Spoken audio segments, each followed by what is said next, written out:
அதிமுகவில் இருந்து நான் விலகி அம்மாதிமுக என்ற புதிய கட்சியை தொடங்கியிருக்கிறேன். தமிழர்கள் எச்சரிக்கையாக இருக்க வேண்டும். தமிழர்களுடைய உரிமைகள் பறிக்கப்படுகின்ற ஒரு மிகப்பெரிய பேராபத்து இருக்கிறது. கொள்கைகளுக்காக எப்பொழுதும் சமரசம் செய்து கொண்டு அதோடு ஒட்டி அரசியல் பிழைப்பு நடத்துகின்ற குடும்பத்தில், பாரம்பரியத்தில், அந்த இரத்தத்தில் வந்தவன் அல்ல நான். அம்மாவினுடைய செல்வாக்கை நாம் பயன்படுத்தி அரசியல் ஆதாயம் தேடிவிடலாம் என்று நினைத்தால் அவர்கள் யாராக இருந்தாலும் அது அவருடைய கனவு நடவாது. அம்மா அவர்கள் மறைந்து விட்டார் என்பதே தமிழகத்தில் ஒரு மிகப்பெரிய தமிழகத்தை காத்து நின்ற ஒரு மிகப்பெரிய காவலர் சாய்ந்து விட்டார்.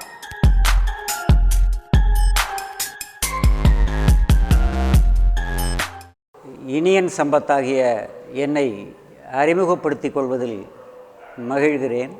அம்மாதிமுக என்ற புதிய அரசியல் கட்சியை சமீபத்தில் தோற்றுவித்திருக்கிறேன். அதற்கு முன்பு என்னை பற்றி ஒரு சிறிய குறிப்பினை உங்களுக்கு சொல்ல விழைகிறேன். தந்தை பெரியாரினுடைய பேரனும் திராவிட முன்னேற்றக் கழகத்தை துவக்கியவர்களில் ஒருவரான ஈவி.கே. சம்பத்தினுடைய மகனுமான இனியன் சம்பத்தாகிய நான் கடந்த ஜூன் மாதம் 28ஆம் தேதி புரட்சி தலைவி அம்மா அவர்களுடைய முன்னிலையில் அனைத்திந்திய அண்ணா திமுகவில் நான் தலைமையேற்றிருந்த தமிழ் தேசிய கட்சியை இணைத்தேன்.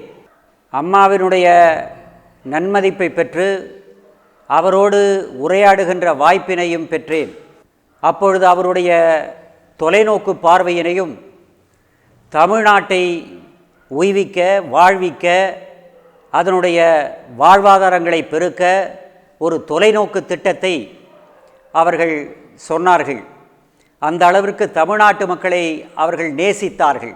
தமிழகத்தினுடைய பட்டி தொட்டி பாளையமெல்லாம் சுற்றி சுழன்று அத்தனை பேருடைய இதயங்களிலும், குறிப்பாக தாய்மார்களுடைய இதயங்களில் இன்றைக்கு அவர்கள் வீற்றிருக்கிறார். அந்த பிம்பத்தை, அதனுடைய தாக்கத்தை தமிழகத்தினுடைய ஏனைய அரசியல் கட்சிகள், அகில இந்தியாக்களில் இருக்கின்ற வல்லரசு மனப்பான்மை கொண்ட கட்சிகள் அத்தனையும் அந்த கட்சியிலே நாம் குழப்பம் விளைவித்து அதன் மூலம் அரசியல் ஆதாயம் தேடலாமா என்று துடித்து கொண்டிருக்கின்றன. இந்த நேரத்தில் அந்த கட்சியிலே இருக்கின்ற அதிருப்தியாளர்களை ஒன்று திரட்டி அம்மாதிமுக என்ற ஒரு அமைப்பை நான் ஏற்படுத்துகின்ற முயற்சியில் இப்பொழுது தீவிரமாக ஈடுபட்டு கொண்டிருக்கின்றேன். அதிமுகவில் எதிர்ப்பு இருக்குன்னு சொல்றீங்க, ஆனா இப்ப நடக்கிற எந்த நிகழ்வுகளும் அவங்களோட எதிர்ப்பை காண்பிக்கிற மாதிரியே இல்லையே. அதிமுகவில் இருந்து நான் விலகி அம்மாதிமுக என்ற புதிய கட்சியை தொடங்கியிருக்கிறேன். தொடங்கியதற்கு பிறகு அந்த தாய் கட்சியை விமர்சிப்பது நாகரிகம் அல்ல. அவர்களுடைய உட்கட்சி பிரச்சனைகளில் தலையிடுவது நாகரிக அரசியல் அல்ல. ஆகவே நாங்களெல்லாம் ஒரு தாய் வயிற்று பிள்ளைகள். என்ன இருந்தாலும் நாங்களெல்லாம் ஒரு தாய் வயிற்று பிள்ளைகள். ஆனால் எங்களுடைய எதிரிகள், இன எதிரிகள், தமிழினத்தினுடைய வாழ்வாதாரங்களை சுரண்டி பிழைக்க காத்திருக்கின்ற வல்லாண்மை படைத்த ஆதிக்க வெறிபிடித்த சக்திகளிடமிருந்து நாங்கள் எச்சரிக்கையாக இருப்போம்.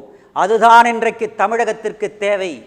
நமக்குள்ளே சண்டையிட்டு அது எதுவோ தவறு செய்தவர்கள் யாராக இருந்தாலும் அது விசாரணையின் முடிவில் தெரிய வரும் பொழுது அவர்கள் தண்டிக்கப்பட வேண்டும் என்பதில் நாங்கள் உறுதியாக இருக்கிறோம். ஆனால் அந்த விசாரணைகள், அது எந்த விசாரணைகளாக இருந்தாலும் சரி, பொருளாதார நடவடிக்கைகளாக இருந்தாலும் சரி, அது அத்துமீறிய அதிகார துஷ்பிரயோக நடவடிக்கைகளாக இருக்கக்கூடாது, கூட்டாட்சி தத்துவத்திற்கு விரோதமாக இருக்கக்கூடாது என்பதில் நாங்கள் உறுதியாக இருக்கிறோம்.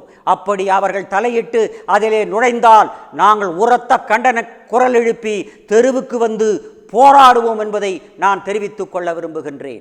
ஜெயலலிதா அவர்களோட அண்ணன் மகள் தீபா இப்போ தனி கட்சி ஆரம்பிக்க போறதா ஒரு முடிவு பண்ணியிருக்காங்க. அப்படி ஆரம்பிச்சாங்கன்னா அவங்களோட நீங்க கூட்டணி வைக்கிறதுக்கான வாய்ப்பு இருக்குமா? எப்பொழுதுமே அம்மாவினுடைய கொள்கைகள் என்பது கூட்டணியை நாடிப்போவதல்ல, தேடிப்போவதல்ல. யாராக இருந்தாலும் அவர்கள் அம்மாவை நாடி வந்தார்கள். அம்மாவினுடைய பேரியக்கத்தை நாடி வந்து மனு போட்டு அவர்கள் காத்திருந்து இரட்டை இலையிலே தான் அவர்கள் இந்த கூட்டணியிலே சிறிய சிறிய கட்சிகளாக இணைந்தாலும் இரட்டை இலையிலே தான் போட்டியிட்டார்கள். அந்த நிலைப்பாடுதான் எங்களுடைய நிலைப்பாடும். இப்போதைக்கு தனி கட்சி ஆரம்பிக்கிறதுக்கு என்ன காரணம்?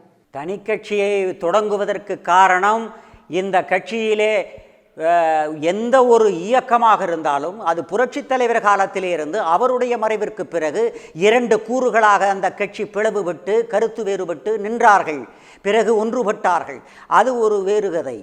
ஆனால் அதே போல ஒரு மிகப்பெரிய மக்கள் செல்வாக்குள்ள ஒரு பிம்பம், ஒரு ஐகான் அது சாய்ந்து விட்டதென்றால் அதிலே அந்த இயக்கத்தை சார்ந்தவர்கள் பல்வேறு கருத்து வேறுபாடுகள் வருவது ஒரு இயல்பான ஒன்று. ஆனால் அதுவே மற்ற கட்சிகளுக்கு தீனி போடுவதாக அமைந்துவிடக்கூடாது. ஆகையால் அவர்களுக்கு ஒரு வடிகாலாக, கருத்து வேறுபாடு கொண்டவர்களுக்கு ஒரு வடிகாலாக, குமுறிக்கொண்டிருக்கின்ற அந்த உள்ளங்களுக்கு ஒரு வடிகாலாக, துன்பப்பட்டு தினந்தோறும் செத்து செத்து பிழைத்து கொண்டிருக்கின்ற அந்த பரிதாபத்திற்குரிய தமிழ் மக்களுக்கு ஒரு வடிகாலாக, ஒரு வடிவமாக இன்றைக்கு அம்மா திமுகவை உருவாக்கி இருக்கிறோம். முன்னாள் தலைமைச் செயலகர் ராம்மோகன் ராவ் என்ன சொன்னாருன்னா, ஜெயலலிதா அம்மா இருந்திருந்தா இன்கம் டாக்ஸ் ஆபீசர்ஸ்க்கு இந்த தைரியம் வந்திருக்குமா அப்படின்னு கேட்டிருந்தாரு. இதை நீங்க எப்படி பாக்குறீங்க? அம்மா அவர்கள் மறைந்து விட்டார் என்பதே தமிழகத்தில் ஒரு மிகப்பெரிய தமிழகத்தை காத்து நின்ற ஒரு மிகப்பெரிய காவலர் சாய்ந்து விட்டார். காவல் இல்லாத தமிழகமாக இன்றைக்கு வந்தேரிகளின் வேட்டைக்காடாக தமிழகத்தை மாற்ற துடிப்பதை நான் கடுமையாக எதிர்க்கிறேன். அதே நேரத்தில் அவர்கள் குற்றம் செய்திருந்தால் அவர்கள் தண்டிக்கப்பட வேண்டும். அதிலே மாற்று கருத்து கிடையாது. ஆனால் அதையே காரணம் காட்டி அத்துமீறி எல்லா இடங்களிலும் நுழைந்து விடலாம், எந்த இடத்திலும் நுழைந்து விடலாம், எந்த இடத்திலும் தோண்டி விடலாம், எதையும் நாம் பதம் பார்த்து விடலாம். அதன் மூலம் உருட்டி மிரட்டி தங்களுடைய வழிக்கு கொண்டு வந்து தங்களுடைய அடிமை பாவையாக ஒரு மிகப்பெரிய பேரியக்கத்தை, அம்மாவினுடைய செல்வாக்கை நாம் பயன்படுத்தி அரசியல் ஆதாயம் தேடிவிடலாம் என்று நினைத்தால் அவர்கள் யாராக இருந்தாலும் அது அவருடைய கனவு நடவாது, பலிக்காது என்பதை நான் ஆணித்தரமாக சொல்லிக்கொள்ள விரும்புகின்றேன். மத்திய அரசுடைய நடவடிக்கைகள் எல்லாமே தமிழகத்தை தங்களோட கட்டுப்பாட்டுக்குள்ள வச்சுக்கிற மாதிரியே இருக்கு அப்படிங்கிற ஒரு விமர்சனம் இருக்கு. அதை நீங்க எப்படி பாக்குறீங்க? அதனுடைய முழு உருவம் இனி போக போகத்தான் தெரியும். அவர்கள் எதை நோக்கி போகிறார்கள், இப்பொழுது அவர்கள் எடுத்திருக்கின்ற நடவடிக்கைகளினுடைய முடிவுகள் வெளியாகும். அதன் பிறகு அவர்கள் என்ன நடவடிக்கை எடுக்கிறார்கள், மற்ற கட்சிகளுடைய உட்கட்சி பிரச்சனைகளில் அவர்கள் எப்படி தலையிடுகிறார்கள், என்ன மாதிரியான காய்களை நகர்த்துகிறார்கள் என்பதை இனிதான் நாம் பார்க்க வேண்டும்.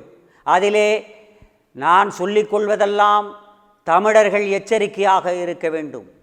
தமிழர்களுடைய உரிமைகள் பறிக்கப்படுகின்ற ஒரு மிகப்பெரிய பேராபத்து இருக்கிறது. எதையோ காரணம் காட்டி எங்கேயோ போய் அவர்கள் நிற்பதற்கும் எதையோ இங்கே திணிப்பதற்கும் அவர்கள் எத்தனித்து கொண்டிருக்கிறார்கள். ஆகவே தமிழா விழித்துக்கொள். அதே நேரத்தில் குற்றவாளிகள் யாராக இருந்தாலும் அவர்கள் தண்டிக்கப்பட வேண்டும், அவர்கள் மிகப்பெரிய தண்டனைக்கு உள்ளாக்க வேண்டும் என்பதில் நாங்கள் கருத்து வேறுபாடு கொண்டவர்கள் அல்ல என்பதையும் நான் இங்கே தெரிவித்துக் கொள்ள விரும்புகிறேன். ஜெயலலிதா இறந்த போது இனியன் சம்பத் அப்படிங்கிறவர் வெளியில தெரியாத ஒரு ஆளாகவும் அதிமுகவுல எந்த ஒரு பொறுப்புலையும் இல்லாத ஒரு ஆளாகவும் தான் இருந்திருந்தாரு. இப்போ அந்த ஒரு வெறுப்புல தான் நீங்க புது கட்சி ஆரம்பிக்கிறதுக்கு காரணமாச்சா? எந்த வெறுப்பும் கிடையாது. நான் பொது வாழ்க்கையிலே பதவி கணக்குகளை போட்டவன் அல்ல, கொள்கை கணக்குகளை போட்டிருக்கிறேன். எதிர்கால தலைமுறையை புரட்டி போட்டு ஒரு மிகப்பெரிய மாற்றத்தை தமிழ் மண்ணில் கொண்டு வர வேண்டும் என்ற அந்த உணர்வின் காரணமாக உந்தப்பட்டு பொது வாழ்க்கையிலே காலடி எடுத்து வைத்தவன். தந்தை பெரியார் அவர்கள் கூட 2 முறை முதல்வர் பதவி அவர் நீதி கட்சி காலத்திலேயே தேடி வந்தபோது அதனை உதறி எறிந்து விட்டார். அந்த பரம்பரையிலே வந்தவன். திராவிட முன்னேற்ற கழகத்தை பேரறிஞர் அண்ணாவோடு இணைந்து துவக்கிய சொல்லின் செல்வர் ஈவேக்கி சம்பத் அவர்கள் திமுகவினுடைய 50 தலைவர்களாக கொடிகட்டி பறந்த அவர்கள், சொல்வன்மை மிக்கவர்கள்.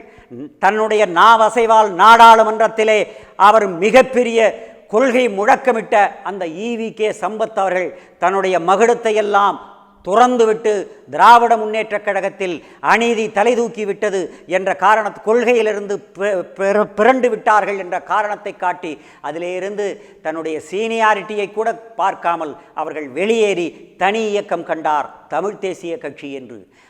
ஆக கொள்கைகளுக்காக எப்பொழுதும் சமரசம் செய்து கொண்டு அதோடு ஒட்டி அரசியல் பிழைப்பு நடத்துகின்ற குடும்பத்தில் பாரம்பரியத்தில் அந்த இரத்தத்தில் வந்தவன் அல்ல நான் எதையும் எதிர்கால தலைமுறைகளை பற்றியே சிந்தித்துக் கொண்டிருக்கின்றேன்.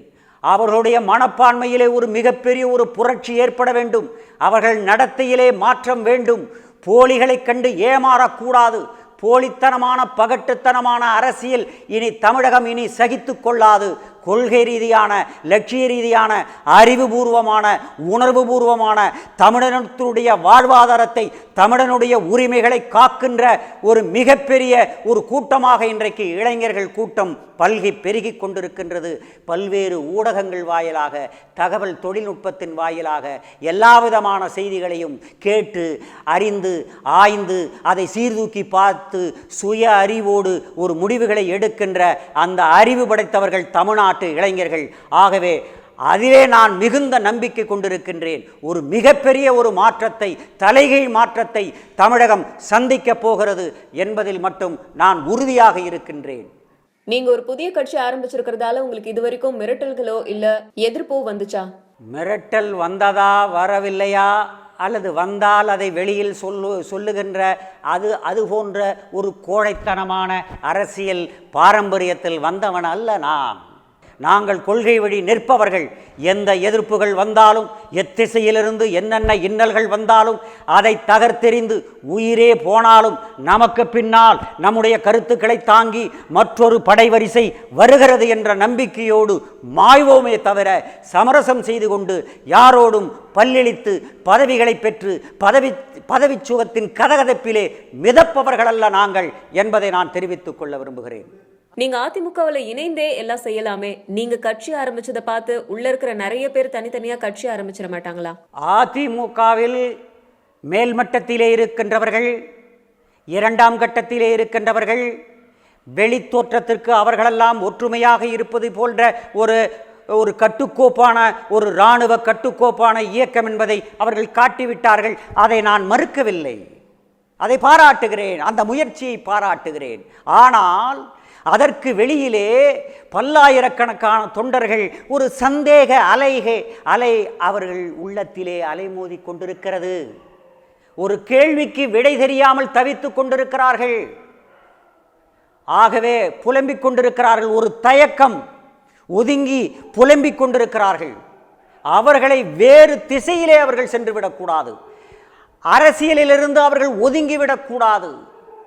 புலம்பி செத்து மடிந்து விடக்கூடாது. இன்றைக்கு 500க்கு மேற்பட்டவர்கள் அம்மாவினுடைய மறைவை கேட்டு தமிழகத்திலே 500க்கு மேற்பட்டவர்கள் மாண்டு மடிந்திருக்கிறார்கள். மண்ணோடு போயிருக்கிறார்கள். எவ்வளவு வேதனை அளிக்கிறது. அவர்களுக்கு ஒரு வடிகாலாக ஒரு வடிவமாக இது இருக்கட்டுமே. அனைத்து இந்திய அண்ணா திமுகவிலிருந்து கொள்கை வேறுபாடு கொண்டு நான் வெளியேறவில்லை.